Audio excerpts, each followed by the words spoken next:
President of the Republic of South Africa, the first citizen of our country, President Zuma, Presidents, Royal Highnesses, Excellencies of the Diplomatic Corps, eminent persons, ladies and gentlemen, on occasion charged with raw emotions, grief, sorrow and anguish, allow me to respectfully echo the briefest of the foregoing greetings, official salutations and protocols as have been already expressed on this solemn occasion.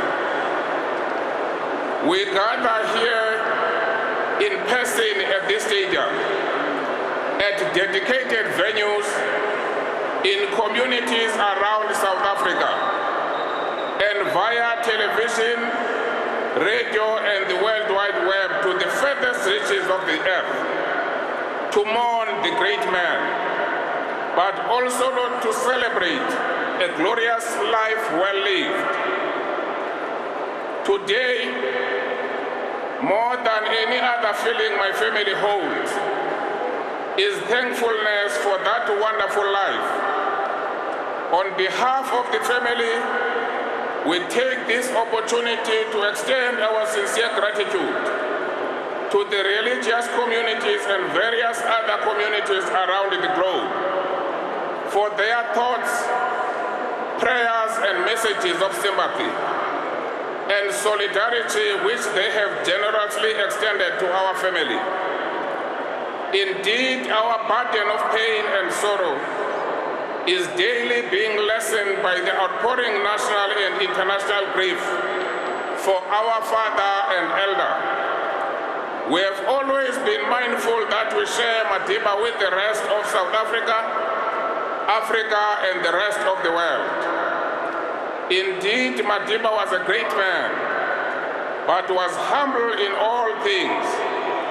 He saw his greatness not as a means to dominate or express a sense of superiority over the others, but as a means to make all men and women equal, so that their lives could be lived to their fullest human potential.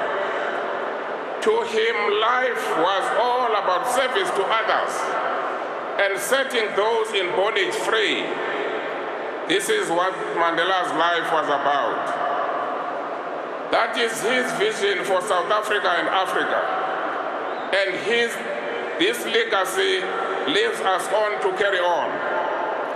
In his lifetime, Madiba mingled with kings, queens, and presidents, and prime ministers, captains of industries, and ordinary workers.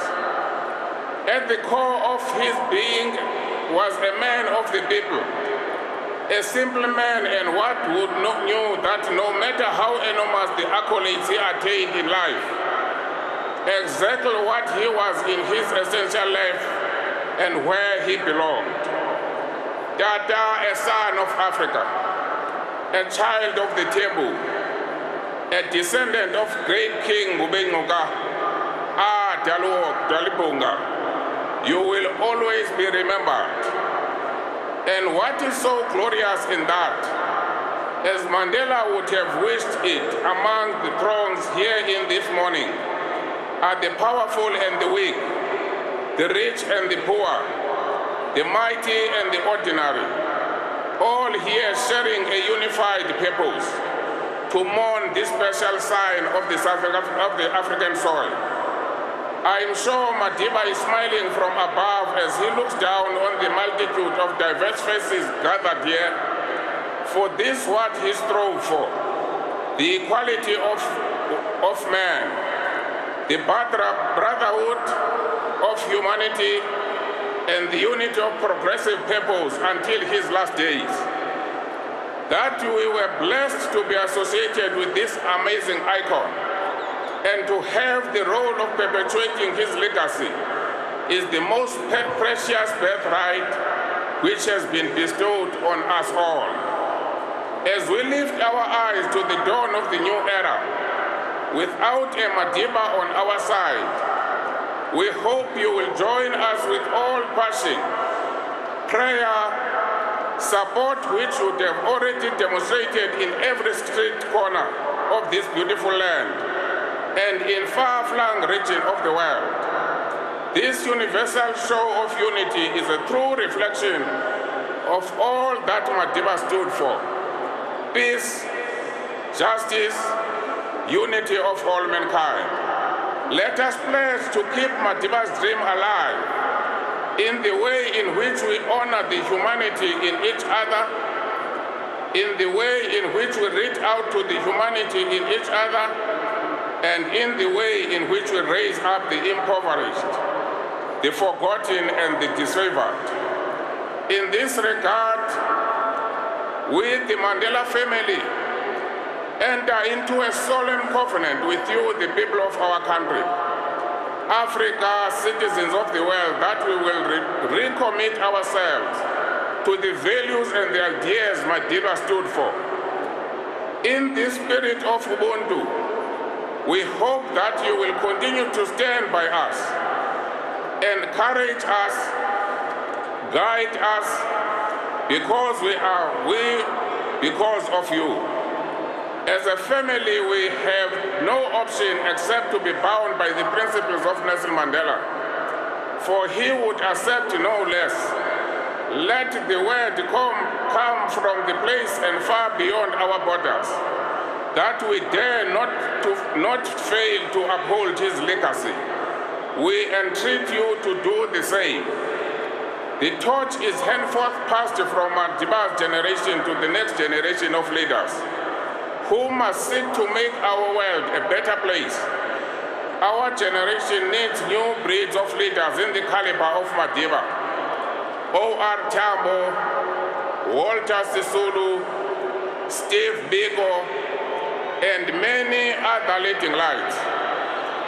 And so, friends, at long last, death has made the final call on a glorious life. Dada is gone from before our eyes, but never from our hearts and minds. As we mourn today, let us not forget it in many tomorrows, that the greatest witness to his life is for us all, to be living testaments to his magnificent legacy. Although he no longer walks amongst us, his legacy of reconciliation, the universality of humanity is a journey we must continue. With this vital flame now passed on us, to all nations great and small, to all peoples far and wide, let us dedicate ourselves to continuing the sacred journey in which we travel together to a world where peace, harmony prevails. Sitilala kahle ngoxolo tata wesizwe, wena sizukulwana sikaNceko, sikantande, sikazondwa, uzondwa zintshaba ezingena kumenza nto, sikayemiyemi, sikasophisi, sikaMadiba owadiba indonga. Siyabulela Dalibungu. Thank you.